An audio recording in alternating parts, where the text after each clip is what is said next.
माननीय supreme court ने जब पहल करी दी है, जब हमारे सीजीआई ने इस बात का पहल कर दिया कि महिलाओं के लिए किन शब्दों का इस्तेमाल किया जाएगा, उसका प्रॉपर उन्होंने डायरी निकाला, ये एक अच्छी शुरुआत है हमारे देश के अंदर। तो ये बहुत ज़्यादा ज़रूरी हो जाता है कि एडमिनिस्ट्रेशन के लिए भी एक डायरी निकाली जाए कि एडमिनिस्ट्रेशन किन शब्दों में पब्लिक से बात करेगा। ये बहुत ही ज़्यादा ज़रूरी है, ये सम्मान अपमान वाली बात नहीं है, ये इस राष्ट्र के सम्मान की बात है। क्योंकि जब भी एडमिनिस्ट्रेशन बदतमीजी करता है पब्लिक के साथ एक लोकतांत्रिक देश में, तो उस वक्त जो अपमान राष्ट्र का होता है उससे ज़्यादा अपमान कभी नहीं होता, उससे ज़्यादा अपमान कभी नहीं होता। कोई फौजी आता है, थाने में जाता है, पिटता है, उससे ज़्यादा अपमान राष्ट्र का कभी नहीं होता। कोई आता है, वो जाता है मदद के लिए, उसको धुतकार के भगा दिया जाता है, उससे ज़्यादा इस राष्ट्र का अपमान कभी नहीं होता। पब्लिक जा कर के दुहार लगाती है, वहाँ पर वो मोबाइल देख रहे होते हैं, इससे ज़्यादा इंसल्ट कभी नहीं होता। तो ये बहुत ज़्यादा ज़रूरी है कि एक प्रोटोकॉल बनाया जाए कि जनता से एडमिनिस्ट्रेशन कैसे बात करेगा। हर बात के लिए एडमिनिस्ट्रेशन जवाबदेह हो, क्योंकि एडमिनिस्ट्रेशन सैलरी लेता है, पब्लिक टैक्स देती है, पब्लिक ने पैसा दे करके उनको अपनी सुविधा के लिए रखा है, ना कि खुद उनकी सुविधा के लिए है। तो इस चीज़ पर गौर करना बहुत ज़्यादा ज़रूरी है। सामाजिक संगठनों को इस बात पे आवाज़ उठाना बहुत ज़्यादा ज़रूरी है। ये बहुत ज़रूरी हो जाता है कि सामाजिक संगठन इस चीज़ को लेकर के आवाज़ उठाएं। जो आज सोशल मीडिया प्लेटफॉर्म पे देखा जा रहा है कि किस तरीके से एक एक सांस में 100 गालियाँ दे रहे हैं। जैसे एक वो गोंडा का था, कहाँ का था, वो चुनाव वाला वीडियो जो था, तो उसको देखिए। उसके अलावा अभी एक वीडियो नज़र आया, उत्तर भारत का था, वो सब जो भी थे स्वास्थ्यकर्मी लोग, बड़ी बड़ी घासें हो गई थी, सब कुछ वो मीडिया वाला दिखाने गया तो मीडिया वाले से मारपीट करने लगे। अगर सबसे बड़ी बात, मारपीट भी की है, केस भी लिखवा दिए और पुलिस ने अरेस्ट भी कर लिया। किस हिसाब से देखा हो तो कहिए कि डिप्टी सीएम ने आदेश दिया जांच के। तो ये घटनाएं बहुत ही इंसल्ट करती हैं राष्ट्र का, समाज का। कुछ लोग जो अकर्मण्य हैं, जो पद पे रहने के लायक नहीं हैं, उनको ज़बरदस्ती पाल के राष्ट्र को अपमानित करना, समाज को अपमानित करना, इस राष्ट्र के गौरव को अपमानित करना।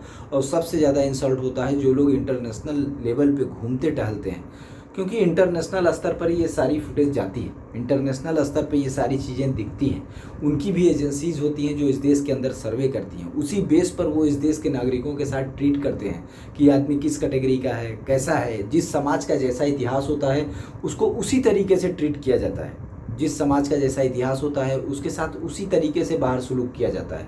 ये एक नॉर्मल सा व्यवहार है कि हम जिस आदमी के बारे में अच्छा या बुरा जानते हैं उसी हिसाब से उसके साथ सलूक करते हैं। तो ये बहुत ज़्यादा ज़रूरी है। इस देश के सम्मान की रक्षा के लिए अब ये चीज़ ज़रूरी हो गया है, क्योंकि अंग्रेजियत के कानून लागू थे, चाचा मेकाले का प्रभाव बरकरार था।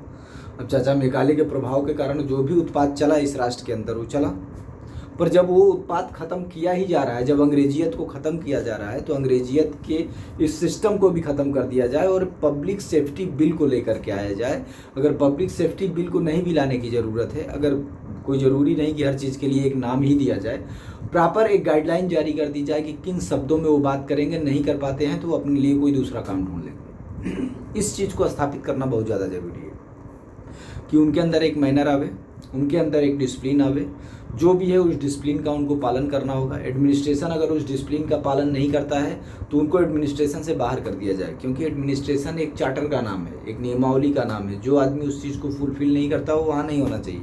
अभी जैसे तमाम चीज़ें देखने को मिल रही हैं कि बाहर से आया हुआ गाड़ी किसी स्टेट में पकड़ लिया जाता है। अभी जैसे आज मैं देख रहा था, एक वीडियो दिख रहा था, बाहर से ट्रक आया नारियल का लदा हुआ, उसको पकड़ के पुलिस वाले पैसा मांगने लगे। वो तो कहोगे कि वहाँ के कप्तान साहब अच्छे हैं, उनको पता चला तो वो जा करके छापा मारे। और जब कप्तान साहब पहुँचे तो सिपाही कप्तान साहब को नहीं पहचान रहे।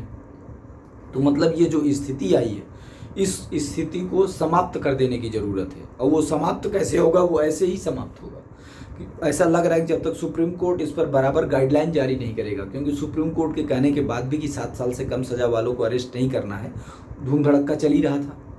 जब बिहार का एक दंपत्ति गया, दोबारा उन्होंने उस पर ऑर्डर किया और सबको नोटिस किया, तब जाके, ये तो मतलब एक कॉमन सेंस की बात है कि अगर सुप्रीम कोर्ट ने कह दिया तो उसको मानना है। फिर भी इतने ढीठ लोग हैं। ये अंग्रेजियत का असर था, अंग्रेजी कानूनों का असर था कि एक दिमाग में खुमारी थी। और कुछ लोग जो अंग्रेज़ों के साथ रह चुके हैं, वो खुमारी उनके आने वाली पीढ़ियों के अंदर भी समाहित है। तो उस चीज़ के अंत के लिए ये बहुत ज़्यादा ज़रूरी हो जाता है कि एक कानून बनाया जाए, एक प्रभावशाली कानून बनाया जाए कि एडमिनिस्ट्रेशन किस हिसाब से बात करेगा। एडमिनिस्ट्रेशन के लिए एक प्रॉपर चार्टर बनाया जाए कि एडमिनिस्ट्रेशन किस तरीके से पब्लिक के साथ ट्रीट करेगा।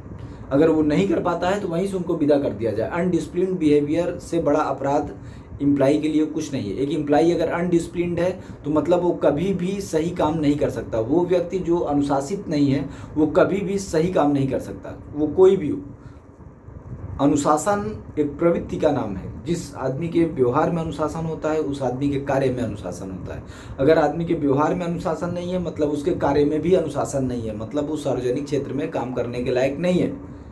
तो इस चीज़ को कोर्ट ध्यान दे। हमारे जो चीफ जस्टिस हैं उन्होंने काफ़ी इस देश को हेल्प दिया है। जिस तरीके से उन्होंने डायरी जारी किया है वो इस बात पे भी गौर करें, इस चीज़ को भी ध्यान दें और इस चीज़ को भी लेकर के अगर गाइडलाइन जारी कर देंगे तो आने वाले वक्त के लिए, आने वाले भविष्य के लिए ये देश उनके द्वारा दिखाए गए इस सम्मान के मार्ग के ऊपर चल करके एक तरक्की का रास्ता चुनेगा। इस राष्ट्र को एक सम्मान मिलेगा और इससे इस पूरे देश के अंदर एक बदलाव की प्रक्रिया स्टार्ट होगी।